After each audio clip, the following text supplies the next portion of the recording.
My sister hacked my daughter's 4-year hair growth, while she begged no. Dad defended her, but Grandma called the cops. She got 16 months probation. When I opened the door to my parents' house that afternoon, the first sound I heard was my 8-year-old daughter's heartbroken wailing. It wasn't the crying that kids do when they're having a tantrum or upset about something. This was raw, desperate pain that caused my heart to stop beating. Emma was curled up on the couch, face buried in a pillow, and her shoulders shook with each sob. But what surprised me was not the tears. It was her hair. Her lovely golden hair reached down to her waistline. She had been growing her hair for 4 years. She proudly displayed her hair to her friends every day. She imagined her hair growing to be as long as Rapunzel's. It was now merely choppy shoulder-length bits trimmed so severely that it appeared to have been butchered with dull scissors. Right then, I felt the blood in my veins turn icy. My wife raced in behind me, and when she saw our daughter, she immediately froze. I could hear her panting for breath. Then her voice broke through the silence, frigid as ice. "Who did it?" Emma looked up, her eyes puffy from crying so hard, lips shaking as she murmured, "Aunt Rachel." Following Emma's response, what followed next shattered my connection with my family. Before I go into the facts of the narrative, I'd like to thank you for listening to us today. I hope you have a calm day, and don't forget to like my post if you want to wish me well. Hello everyone. My name is Ryan, and I am a 38-year-old software developer living in Denver, Colorado, with my wife and daughter. We just relocated here 2 years ago after my wife, Emma, and I had a significant disagreement with my extended family. It's not like I was afraid of them taking revenge, so I fled. I wanted to start again with our life, and I wanted my kid to be free from my toxic family, including my poisonous parents and toxic sister. The story I'm telling you today occurred on Saturday, August 12, 2023. My wife, Emma, and I were still living near my parents' home in Phoenix, Arizona. I recall that day vividly because it was the funeral of Chris, my best buddy from college. Chris perished in a vehicle accident, leaving his wife and 2 small children. The news of his demise left me absolutely crushed. Chris was more than simply a friend, he was like a brother to me. The funeral was held in Tucson, about 1.5 hours from Phoenix. We had planned to take Emma with us, but she had been profoundly affected by my mother-in-law's burial 2 years prior. Emma had nightmares for months thereafter, and we didn't want her to go through this again. That morning, as we were getting ready, Hannah asked me worriedly, "Are you sure it's okay to leave Emma at your parents' house?" I could ask Jessica to watch her. Jessica was Hannah's best friend, and we trusted her fully. But I turned it down. I told my wife, "Jessica's about to have her baby. Plus, my parents watching Emma won't be a problem. It's just for one day." Hannah was quiet for a bit, then said, "Is Rachel going to be there?" When my wife mentioned my sister, I hesitated but didn't make a decision. A few seconds later, I nodded and said, "Probably, but I'll tell my parents not to leave Rachel alone with Emma." Hannah eventually agreed to my explanation, despite her obvious discomfort with it. And that was my worst mistake, I didn't listen to my wife. Around 9 a.m., we dropped Emma off at my parents' home. When we stepped in, I noticed Rachel seated on the couch, scrolling through her phone. When we entered, she looked up and gave Emma a strange look. But, at the time, I pushed Rachel's stare to the side since I was prepping for the funeral. Before leaving, I told my mother, "Please watch Emma for us, we'll be back before 6 p.m. My mother immediately nodded and answered, "Don't worry. I'll take good care of Emma." Looking into my mother's eyes and hearing her confident promise, I knew she would take great care of Emma. Emma approached me and hugged me before my wife and I got into the car. Her voice was soft as she said, "Dad, I'm a little scared." I immediately knelt, stroked my daughter's hair, and asked, "Sweetheart, what are you afraid of?" Emma hesitated for a moment, then answered, "I don't know, it's just a feeling." At the time, I assumed she was worried about being away from us all day. I hurriedly kissed Emma's forehead and whispered, "It'll be fine, we'll be home soon." If I'd known what was going to happen that day, I would never have left my daughter there. That morning went on normally. I video called my mother at 11 a.m. Emma was playing in the living room, watching cartoons and painting. My mother was baking in the kitchen and checking on my granddaughter to see if she needed anything. My father had gone out for coffee with his pals. Hannah and I returned to my mother's house around 5 p.m. to pick up Emma. And what happened thereafter made me regret everything. When I opened the door to my parents' house that afternoon, the first sound I heard was my 8-year-old daughter's heartbroken wailing. Emma sat alone in the living room, huddled up on the couch, face buried in a pillow, shoulders quivering with each sob. But what surprised me was not the tears. It was her hair. Her lovely golden hair reached down to her waistline. She had been growing her hair for 4 years. She proudly displayed her hair to her friends every day. She imagined her hair growing to be as long as Rapunzel's. Now, there was only choppy shoulder-length chunks. The cut was so bad that it appeared to have been hacked at with dull scissors. My wife raced in behind me, and when she saw our daughter, she immediately froze. I could hear her panting for breath. Then her voice broke through the silence, frigid as ice. "Who did it?" Emma looked up, her eyes puffy from crying so hard, lips shaking as she murmured, "Aunt Rachel." My wife and I fell silent when we heard our daughter named Rachel. I knew Rachel had trimmed my daughter's hair. Following that, the first thing we did not do was locate Rachel. And it wasn't to see my mother either. My wife and I ran over to hug and console Emma. In our arms, Emma told us everything in a strangled voice. Every detail caused my heart to throb. It all began around 3 p.m. when only Rachel and Emma were at home. My mother had to go out to get more culinary items, so she left Rachel to watch my kid. Emma informed us that Rachel sat next to her, her voice particularly kind, and added, "Emma, I just learned a wonderful new hairdo. Would you like to test it?" Emma instantly shook her head and answered, "I don't want to cut my hair." Rachel persisted in convincing her. Her voice is still kind. "I am not cutting anything. It is simply a matter of styling." Emma was hesitant at this point, but Rachel had promised not to cut her hair, so she consented to let her braid it. That's when everything started going awry. Rachel escorted Emma into the restroom and seated her in a chair facing away from the mirror. When Emma inquired why she couldn't look in the mirror, Rachel responded, "It's a surprise. You'll adore it." Emma then heard the sound of scissors. At this point, my daughter turned around and inquired, "What are you doing?" Rachel pushed Emma's head to face forward again and said, "Sit still. I'm just trimming a little bit." Emma began weeping and attempting to stand up, but Rachel gripped my daughter's shoulders tightly. Cut after cut went through my daughter's long hair, which had been growing for 4 years. Emma screamed and begged Rachel to stop, but my sister would not listen. She continued to trim her hair until it was barely shoulder length, having previously reached her waist. When Rachel let go, Emma bolted from the bathroom, glanced in the hallway mirror, and burst into sobs. Her hair was trimmed improperly, with ragged layers that seemed like someone had intentionally ruined it. My mother arrived home about then. She raced in when she heard Emma crying, then stood motionless when she saw her granddaughter's hair. At this point, my mother questioned Rachel, "What did you do?" Rachel shrugged, her voice serene as she said, "I just chopped her hair. It was too long and messy." After that response, my mother said nothing further. She simply walked Emma to the living room and attempted to console her granddaughter, but she refused to stop crying. Emma continued to wail for about 12 minutes, despite my attempts to console her. My mother got up and went somewhere. My daughter wasn't sure where Grandma had gone. She just kept her head down and wept. When she glanced up, my wife and I returned to take her up. What my daughter told us infuriated me. My sister had done something that made me angry. I was furious at my own foolishness. I was angry because I had previously ignored all of the warning flags, and I was unhappy with my mother because she had left Emma alone at home with Rachel. Even worse, when she cut my daughter's hair, my mother did not chastise her. Holding Emma in my arms, I recalled Rachel's demeanor and what she had said about my daughter's hair. I had been thoughtless and ignored the warning indications. Rachel has always had an issue with Emma's long hair.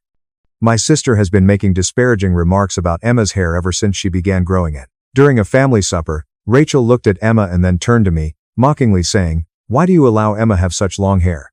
Hannah immediately set down her fork and said coldly, "That is Emma's choice. It's not your business." Rachel remained silent following that comment. But I saw my sister glance at Hannah with utter disdain.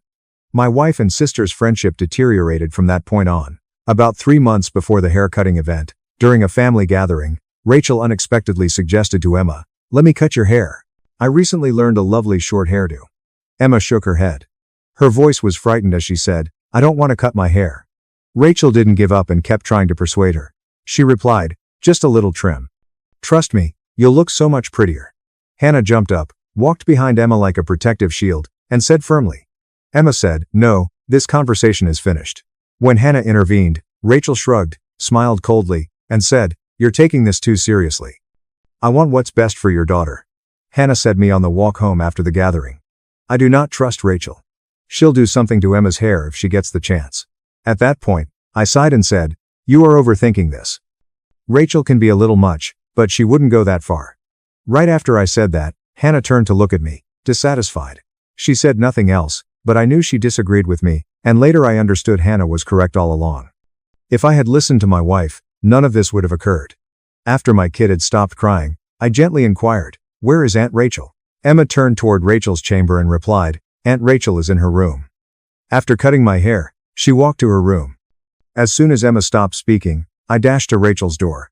I hammered on the door with my fist. While beating, I yelled, "Where the hell are you, Rachel? Get out of here right away."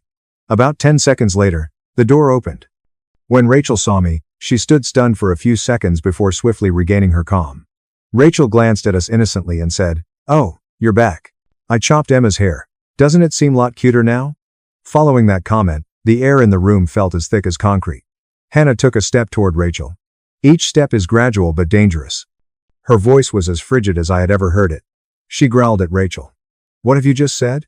Rachel continued with a somewhat angry tone, not realizing how serious the situation was. "Sister-in-law, you are acting as if I killed someone. It's only a haircut.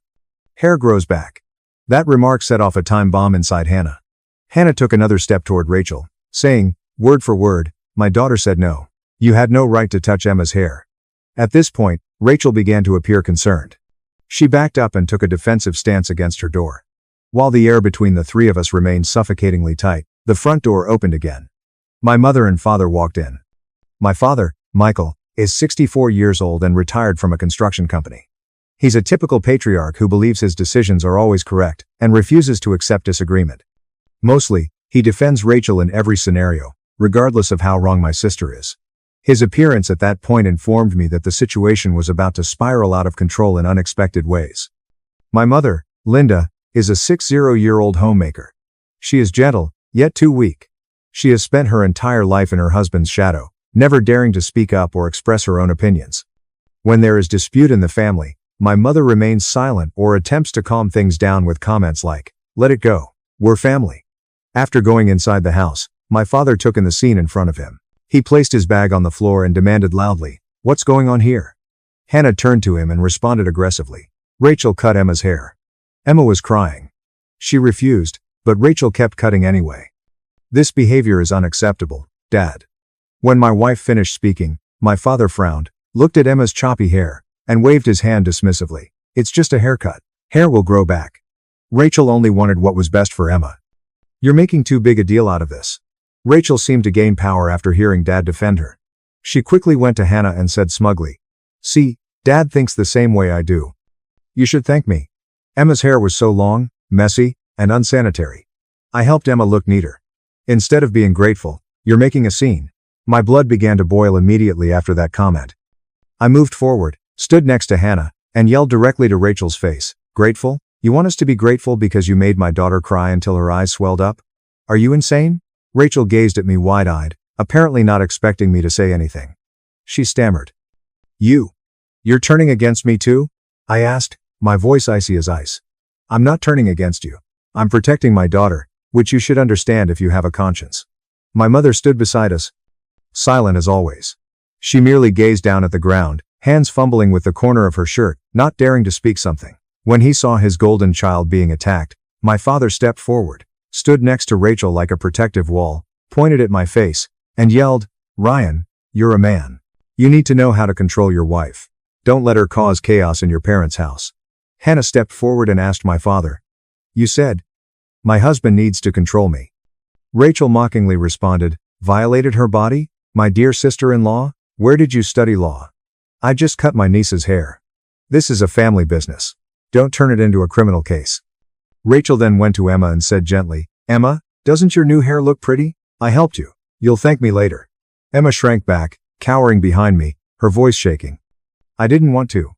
I said no." Seeing my daughter so afraid tore my heart apart. I turned to Rachel, my voice filled with wrath. "Did you hear Emma say no?" Emma said, "You have no right to do anything to Emma's body when she refused. Do you understand?" Rachel shrugged, still keeping her nonchalant attitude, and responded, "She's little. What does she know? Adults have to decide for her. I did it for her own good." Hannah took a big breath once Rachel finished speaking. She said coldly, "Do Dad and Mom know anything? This is assault under Arizona law. Touching someone without consent, especially children, is a criminal offense. I'm a lawyer. I know what I'm talking about." Hearing Hannah speak, Rachel laughed loudly, clapped mockingly, and told Hannah, "Oh, the lawyer is speaking up now. Don't threaten me. You think the police will arrest me for cutting a kid's hair? You can't do anything to me. Here is my parents' house, and the entire family is on my side. Rachel turned to my father, her voice whining. Dad, see, she always wants to turn everything into drama. I simply wanted to help Emma. My father nodded, rubbed Rachel's shoulder, and added, I know. My daughter did nothing wrong. Seeing Rachel's smugness after being supported by my father, Hannah grabbed out her phone and stated, without hesitation, fine, I'll call 911 right now. Let the cops judge if this is assault or not. My father's attitude utterly surprised me. He stepped up to confront Hannah, pointed to the door, and said, leave my house right now. You dare to threaten to call the cops on my daughter? Get out. Get out of my house. My mother eventually spoke up, her voice hushed as if she was frightened someone would hear. Stop. Everyone, please calm down. This is a family business. Don't make a big deal out of it. Ryan, talk to your wife. Such a small thing. Hearing my mother talk made me feel as if something had snapped inside me. For so many years, I had kept quiet. I had given in. I'd kept the peace as Mom desired. But now, staring at my daughter wailing with her cut hair, I couldn't stay silent any longer. I turned to my mother and said, Mom, shut up. My mother started, her eyes wide, staring at me. Following that roar, I continued, my voice trembling with wrath. You promised you'd take good care of Emma. You told me you'd watch her, but you let my daughter get her hair cut by her aunt while she was crying and begging. Where were you when that happened? What did you do to protect your granddaughter? I asked her. My mother mumbled back. I just went out for a bit. I interrupted Mom before she could finish. I stated again. A bit was enough for my sister to destroy what my daughter treasured most, and now you're telling me to calm down, telling me not to make a big deal? My mother fell utterly silent when I asked my inquiry. I stood in the center of the room, feeling like I was being torn in half. On one side stood my family, with whom I grew up, where I had childhood memories, and where I once thought I belonged. On the opposite side were my wife and daughter, whom I had sworn to protect with my life. And in that moment, I realized I needed to make a decision.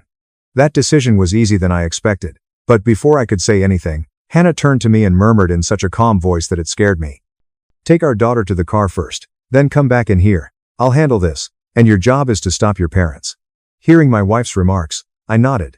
There were no qualms or hesitations because I knew Hannah had always been correct about Rachel over the years. She had cautioned me, concerned, and been careful, but I had not listened to her. I stepped up to Emma and took her hand.